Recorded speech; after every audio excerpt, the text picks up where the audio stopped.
Welcome all. That's not how I normally start. How do I normally start? Welcome in, one and all, to another fresh shave. Look at that. Did that this morning. That's pretty fresh. Haven't done my head this week though. My name is Rick Boyce, aka Pink Demon, and as you may already know, this is my First Impressions album review series. And if I had $1 for every album called Into Oblivion that I had to review this year, I would have $2. Weird that it happened twice. But yes, we are looking at legendary British heavy metal band Venom and their new album Into Oblivion. Not only is this their first album in 8 years, it is their, let me count, 1, 2, 3, 4, 5, 6, 7, 8, 9, 10, 11, 12, 13, 14, 15, 16th studio album. Crikey, they've been going since 79 and they're still going in 2026. That's just damn impressive. Them old dogs still got bite. Or do they? That's what we're here to discuss. Now, this is the version of Venom that still has the name rights to Venom. Venom, for a three-person band, has somehow split into three different bands over the years. This is the Kronos version, the original frontman of Venom. And there is also Venom Inc., which is run by Tony the Demolition Man Dolan, who is the second vocalist of Venom, and now he has his own band called Venom Inc. And there was recently a show in Japan by a band calling themselves Venom Japan, which is Abaddon and Mantis, the original drummer and guitarist of Venom originally, with a bunch of fill-ins from big Japanese black metal bands Sabbath, Abigail, and Psy. But for me personally, ever since the start of Venom Inc., it's been like 2 Christmases. They're both putting out pretty good material that's true to the classics, so I'm not complaining. I would love to see this Venom Japan group start recording as well. As far as I know, they've only done that one live show. But man, if we get a Venom album, a Venom Inc. album, and a Venom Japan album, I'm a happy guy, alright? I guess for a bit of backstory, the reason I am so happy is Venom was one of the very first metal bands I got into when I was, in my early teens, and I just discovered Metallica. I had a friend who was my eldest brother's girlfriend at the time, and she's like, "Hey, I heard you getting into metal," and I'm literally listening to Metallica and Disturbed, and she gives me a stack of CDs that has like Venom, At War with Satan, Mayhem, Dawn of the Black Hearts. There was a bunch of horror punk in there, Misfits, Frankenstein drag queens from Planet 13. I feel like there was an Immortal album in there, but I can never remember which one. But anyway, she gave me a bunch of some really extreme music, and me, who's only just dipping a toe into the most mainstream metal, is like, oh, this is scary, Emma. But over the years, and as I listened to more, I came to appreciate all of them. Venom was probably one of the first ones I began to appreciate, because it's obviously one of the least extreme of all those bands. And At War with Satan, at that point, I hadn't heard progressive metal outside of a single Dream Theater song one of my teachers had shown me. So when I put this album on and I see the first track is 20 minutes long, I'm like, did they forget to split the track listing up? What's happening? But no, it is this 20-minute epic of just... I, at the time, would have called it thrash metal, and now I'm like, oh yeah, I guess they're first wave black metal, but it's a nebulous genre anyway. So, this blistering 20-minute long song describing the war in heaven and devils rising up and killing angels, and meanwhile I'm in my teenage rebellious phase at a Catholic high school, and I'm like, this is the coolest shit ever!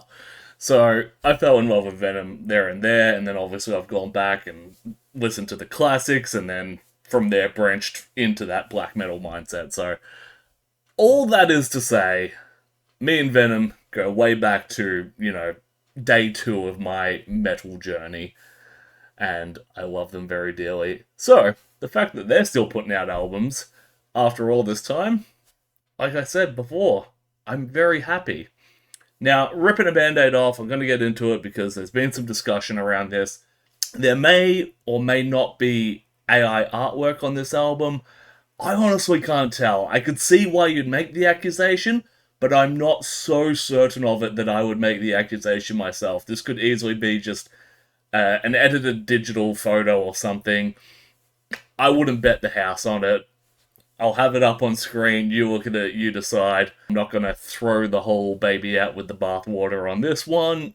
It could be AI. Make your own choice until the band confirms either way. But let's get into the music. The first single they dropped on this, Lay Down Your Soul, had me so worried because it was just harping on their most famous song. If you know the song Black Metal off the album Black Metal, the whole Lay Down Your Soul for the Gods Rock and Roll, they've harped on it in the name of this song. They use segments of black metal in this song.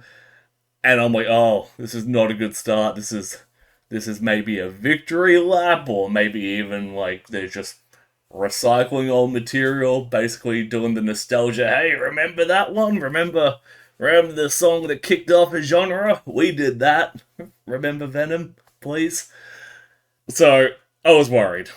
And even in the song, vocals were really low in the mix and had a lot of reverb on them.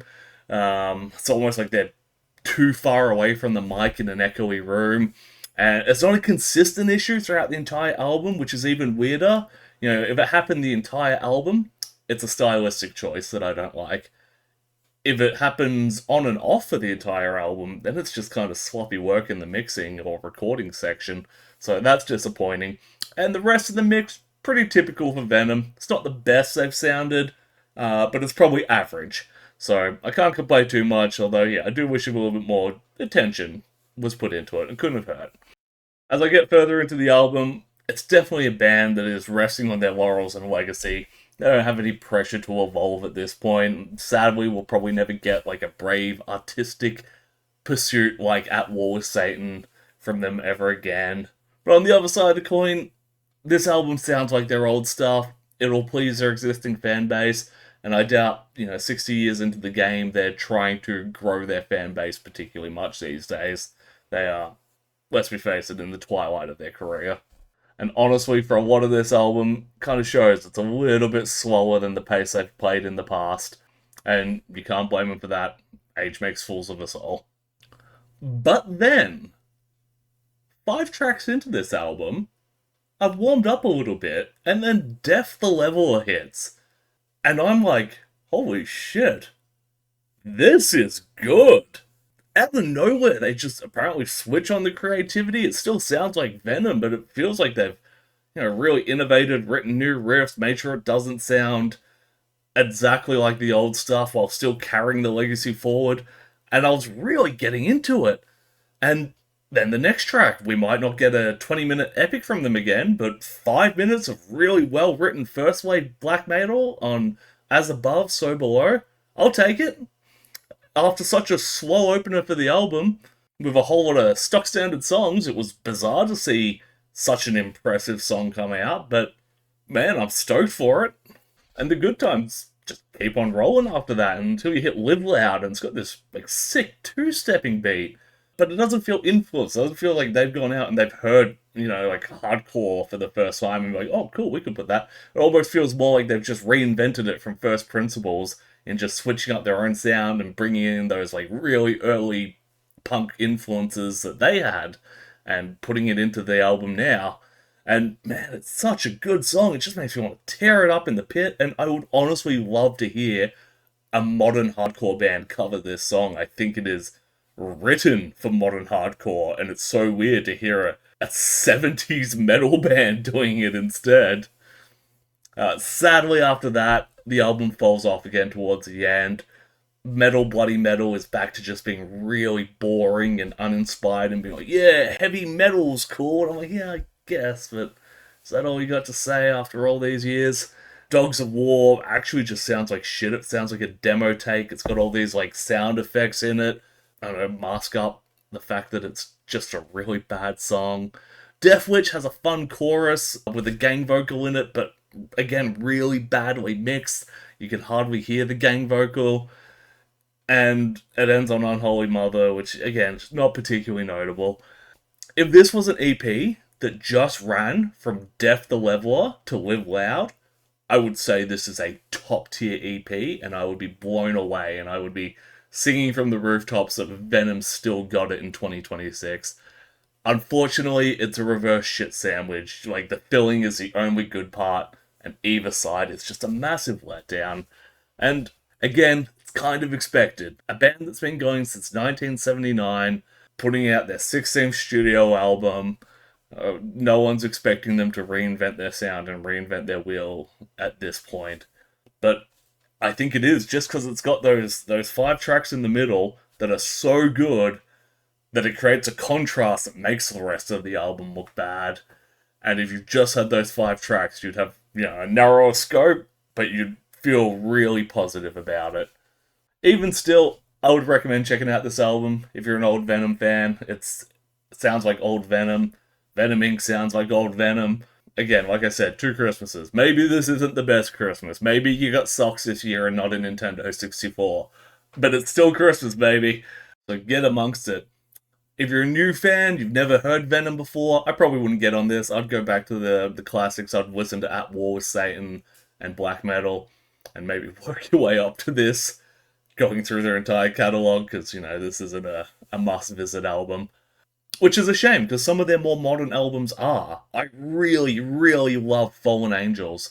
I was, I believe, still in high school when that came out, maybe towards the end of high school, and I had to go to Adelaide to visit my dad, who was working over there at the time, and I didn't want to. And it's school holidays, I'm like 16 or 17 or something, and my parents are like, hey, let's leave all your friends and go to another state with just you, none of your brothers or anything, for like a week, so you can sit around and be bored.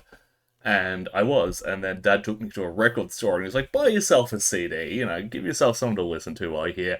And he bought me Venom's Fallen Angels, and I spun that album to death, and I loved it, and it turned that whole trip around, and it's a special album to me now because of that. So, all that to say, there is still gold in modern Venom and in Venom Inc. Unfortunately, Into Oblivion, it ain't it. It's aluminium. It gets the job done, but it ain't gold, that's for sure. But I've hit a point of rambling and personal anecdotes, so I'm going to cut it off here. Thank you so much for watching. Like, subscribe, share. Sharing helps a lot right now. If you know someone who likes Venom, send them this, I guess. Other than that, until the next time, peace out.